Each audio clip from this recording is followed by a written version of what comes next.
ലോകത്തിന് ഭാരതം നൽകിയ നിരവധിയായ സംഭാവനകളിൽ ഏറ്റവും മഹത്തരമായത് ധാർമ്മിക ബോധമെന്ന തത്വമാണെന്ന് അദ്വൈത ചിന്തകരും പ്രഭാഷകനുമായ കൊളത്തൂർ മഠാധിപതി സ്വാമി ചിദാനന്ദപുരി അഭിപ്രായപ്പെട്ടു.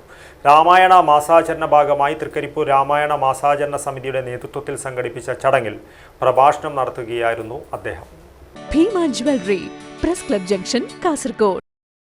രാമോ വിഗ്രഹവാൻ ധർമ്മ എന്ന വാക്യത്തിലൂടെ ധർമ്മനിഷ്ഠയുടെ പ്രതീകമായാണ് രാമായണത്തിലൂടെ ആദികവി വാത്മീകി രാമനെ ലോകത്തിനു മുന്നിൽ പ്രതിഷ്ഠിച്ചിരിക്കുന്നത്. ജാതിമത വർഗചിന്തകൾക്കതീതമായി ശ്രീരാമനെ ഭാരതീയ സംസ്കൃതിയുടെ പ്രതിപുരുഷനായാണ് സർവരും മാനിക്കേണ്ടതെന്ന് സ്വാമിജി സൂചിപ്പിച്ചു. തൃക്കരിപ്പൂർ ഗ്രാമപഞ്ചായത്ത് ടൗൺ ഹാളിൽ പ്രഭാഷണത്തിനു ശേഷം നടന്ന സംവാദ സദസ്സിൽ ശ്രോതാക്കളുടെ സംശയങ്ങൾക്ക് സ്വാമി മറുപടി നൽകി.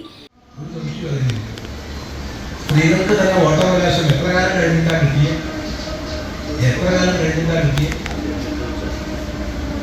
അതും ഇവിടുത്തെ സംവിധാനങ്ങൾ മുഴുവൻ പഠിച്ചു മനസ്സിലാക്കി കഴിഞ്ഞാൽ ഇനി ഇന്ന് ലോകത്തിൽ വിവിധ രാജ്യങ്ങളിൽ രാജ്യഭരണം നിലനിൽക്കുന്നുണ്ട്. അത് സ്ഥായിയല്ല, മാറ്റത്തിന് വിധേയമാണ്. ഇനി പുതിയ പുതിയ എന്തെല്ലാം സംവിധാനങ്ങൾ വരും. ഇന്നത്തെ നമ്മുടെ ഡെമോക്രസിയിൽ എന്തൊക്കെ മാറ്റങ്ങൾ വരാനുണ്ട്? കാരണം കക്ഷി രാഷ്ട്രീയത്തിന്റെ അടിസ്ഥാനത്തിലുള്ള മത്സരങ്ങൾ അതാണോ ഇന്നുള്ളത്.